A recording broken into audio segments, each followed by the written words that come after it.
Good morning, everyone. This is going to be a recorded video on eigenvalues and eigenvectors, which is chapter 6.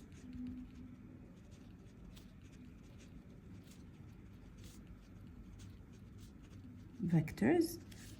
Just as a recap of what those are, given a matrix A, if we can find a scalar lambda such that A times V is equal to lambda V for a non-zero vector V, that's the trick.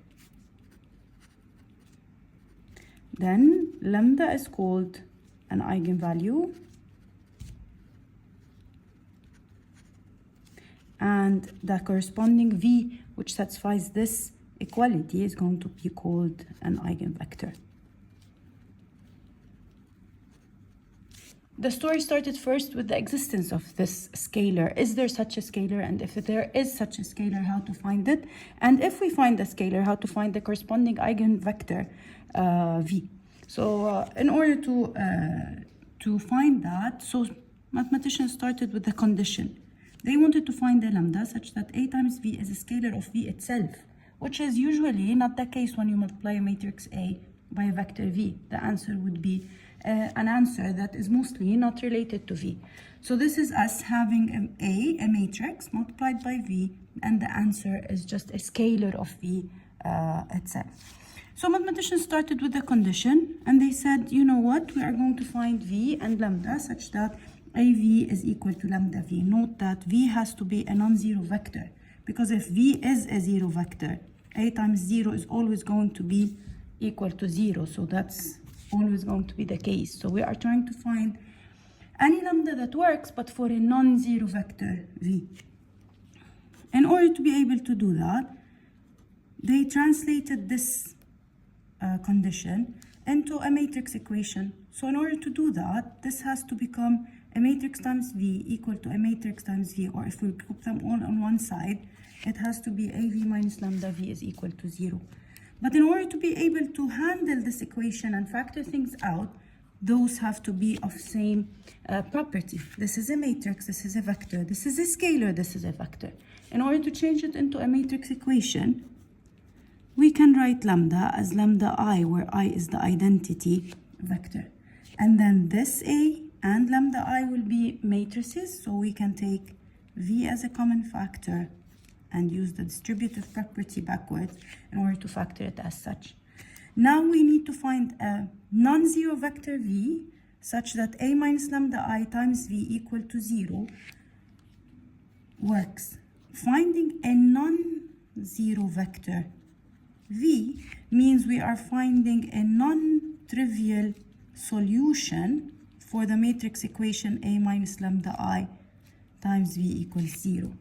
In order to find a non-trivial solution of a matrix equation, it means that this equation has infinitely many solutions. It's a homogeneous equation.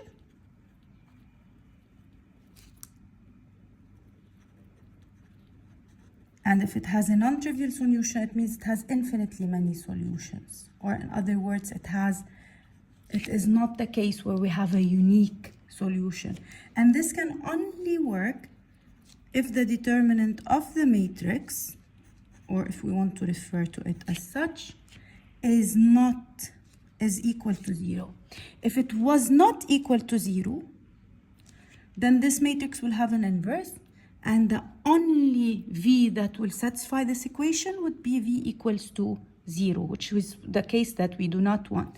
So when the determinant of this is equal to 0, this means the inverse of this does not exist, which means we do not have a unique solution. What is the other option for a homogeneous equation? It is to have infinitely many solutions. So for us to have this condition, it turns out that this translates into us finding for what lambda would determinant A minus lambda I be equal to 0. And this will give us the characteristic equation of the matrix A. And once we are able to specify what lambdas will make this determinant equal to 0, then for every lambda, we have to solve the equation A minus lambda I times V equal to 0 to find the vectors V that are solutions of this homogeneous matrix equation. So let's work out with an example. Example number 1. Given the matrix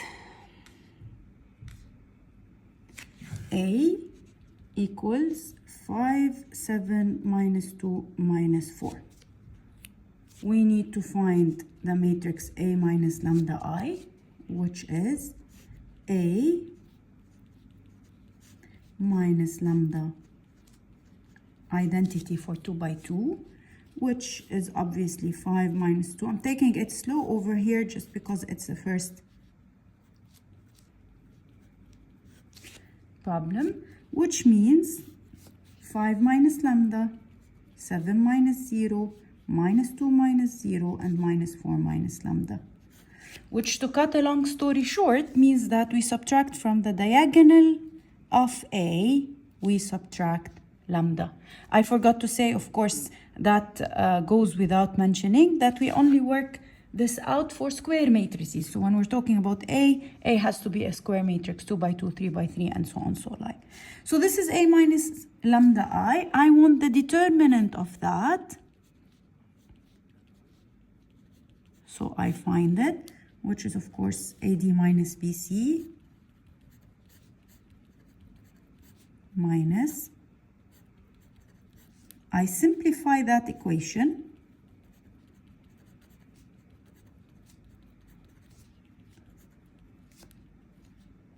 I add or group similar terms, and then I solve this equal to 0. For what values of lambda will this be equal to 0? Of course, this is lambda minus 3, lambda plus 2, and which means lambda can be 3, or lambda can be minus 2. Those are the eigenvalues for this specific square matrix 2 by 2A. Now, that's not the only thing we need. We need first the eigenvalues, and for every eigenvalue, we need the V that will work. So I need A minus 3I times V to be equal to 0. I need to solve for V, which is going to be, of course, made of 2 components. And of course, the only way to solve this matrix equation would be using Gauss-Jordan elimination. That's the only way, because the other methods that we learned for solving a equation do not work when we have infinitely many solutions, i.e. the inverse method doesn't work and Cramer's rule doesn't work. So the only method that works when we have infinitely many solutions for a homogeneous equation is Gaussian elimination. So I come and check this matrix, which is again for the first lambda 1, which is equal to 3. This matrix becomes 5 minus 3, 7 minus 2 minus 4 minus 3 times V1, V2 is going to be solved to be equal to 0, 0. Change it now to our augmented matrix. Of course, this is 0, 0, which can be skipped, and it's redundant. Now, if you notice, this should have infinitely many solutions. For it to have infinitely many solutions, of course, if you are starting 2 by 2, one equation has to be a multiple of the other directly.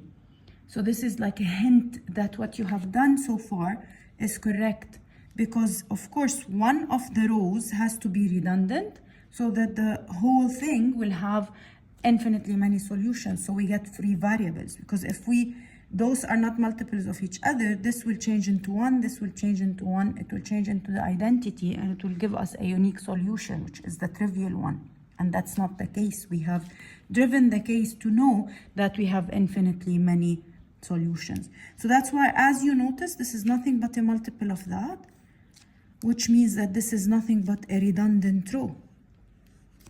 Now divide row 1 by 2, and you have gotten your solutions. This is V1, V2.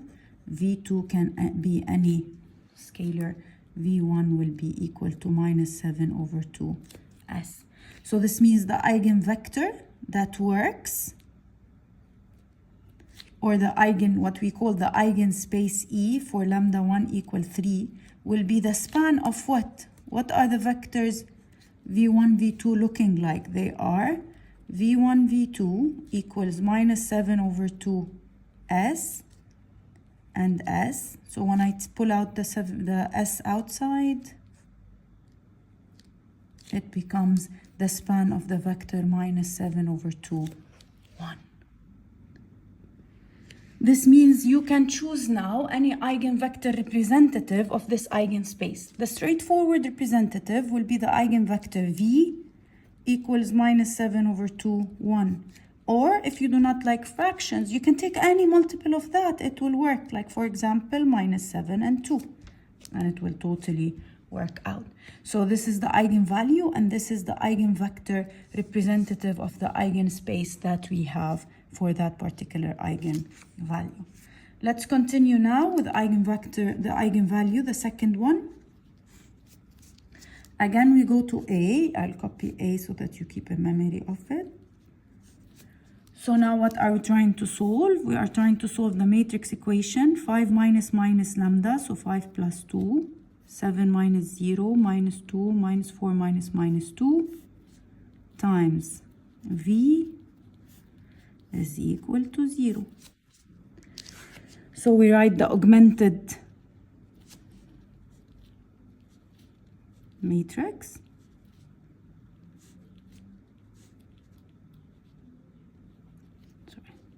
First we simplify it, then we change it into the augmented matrix. If you notice, divide row 1 by 7 and row 2 by minus 2. As you definitely know that should happen, we will have a redundant row, which is a multiple of the first row. This means it changes to a row of zeros. And this means that V2 can be anything it wants. V1 will be minus V2, and thus minus T. And so the vector V1, V2 that satisfies this equation would be minus TT, or a multiple of minus 1, 1. This means that the eigenspace representative of the eigenvalue is nothing but the span of minus 1, 1. And one representative eigenvector would be the vector minus 1, 1. And this means that for the matrix A, we have found lambda 1 to be 3, and the vector V to be minus 7, 2, and lambda 2 to be minus 2, and the vector representative V is minus 1, 1. So this is how all of this works. This is the mechanical work that we have to do in order to be able to find the eigenvalues and the eigenvectors of a square matrix A.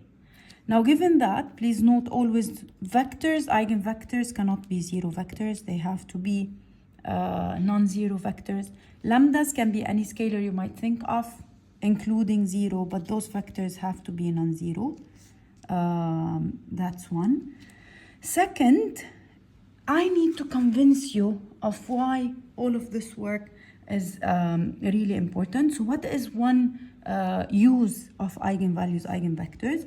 In order to be able to do that, I need to define a concept called similar matrices.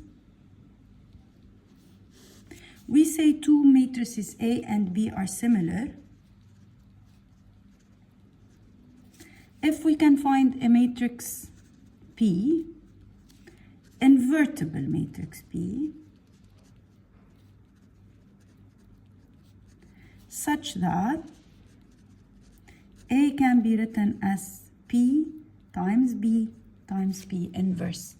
And this is the definition of two similar matrices A and B.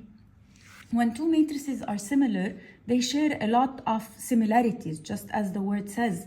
So that's the important thing about matrices being similar.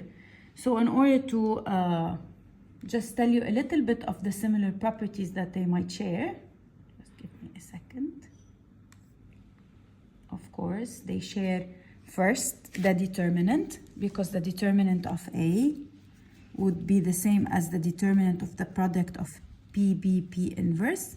And we know that determinants of products is nothing but the determinant of P, determinant of B, and determinant of P inverse. Which now, determinant of P and determinant of P inverse is nothing but 1. So that's why determinant of A would be the same as determinant of B. This is one thing that they share. Another thing that two similar matrices would share is their rank and their nullity.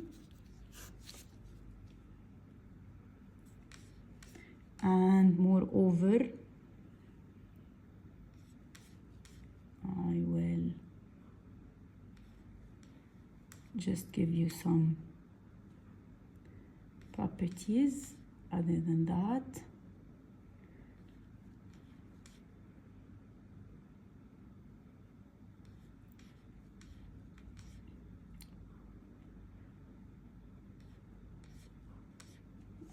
That's it. So for now. So that being said, if for a matrix A, which is n by n, we find n linearly independent eigenvectors, then A would be similar to a diagonal matrix B. That's a trick. So for example, A, which was in this previous example, 5, 7, minus 2, minus 4, we were able to find two eigenvectors. V1 was minus 7, 2, and V2 was minus 1, 1. Those by default come from two eigenvalues. Then by default they are linearly independent. No way they would be linearly dependent, because if they are linearly dependent, this means one is a multiple of the other, and if one is a multiple of the other, they would belong to that eigenvalue, not the other one. So by default those are linearly independent. So this is a 2 by 2 matrix, and it has two linearly independent eigenvectors. Then we say A is similar to a diagonal matrix. A simple way to say that without this long statement, we say A is diagonalizable.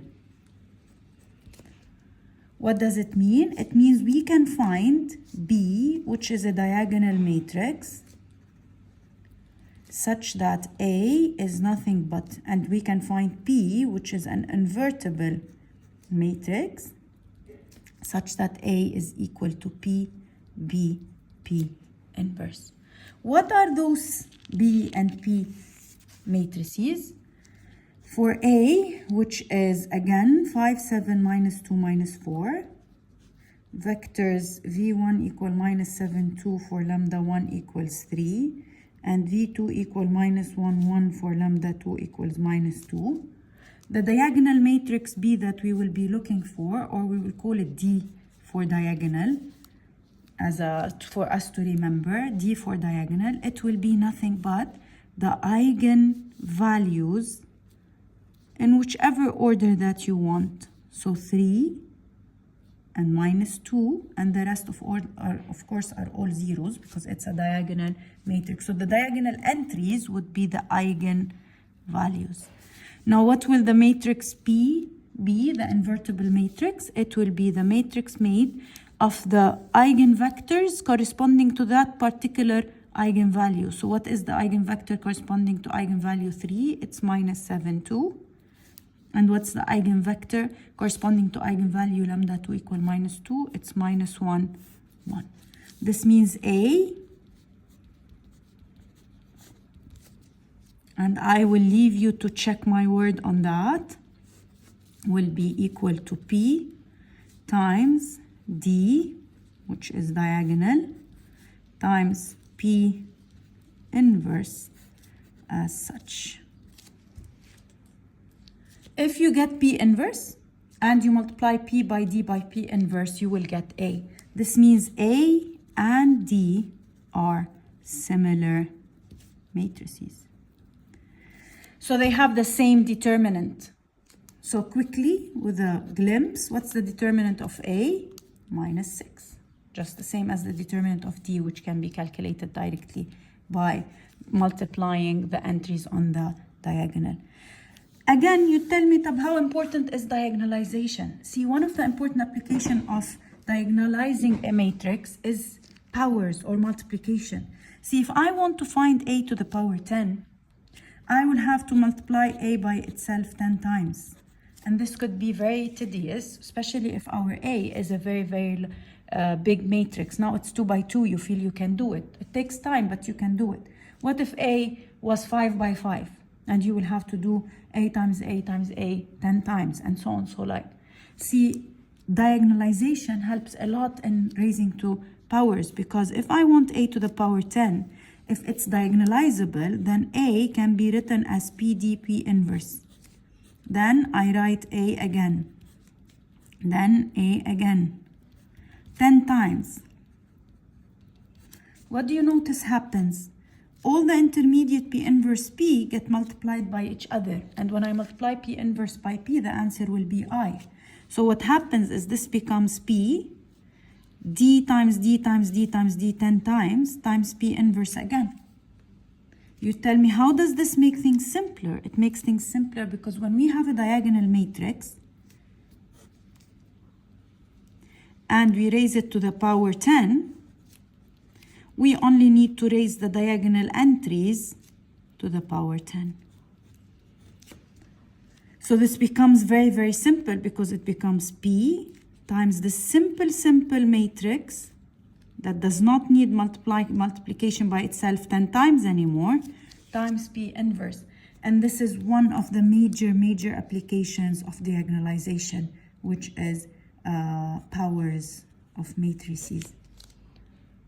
All right, so those all are just for me to get you into trusting the process of eigenvalues and eigenvectors and believing that they really have benefits for us. It's not just learning something that seems abstract. All right, we'll come back.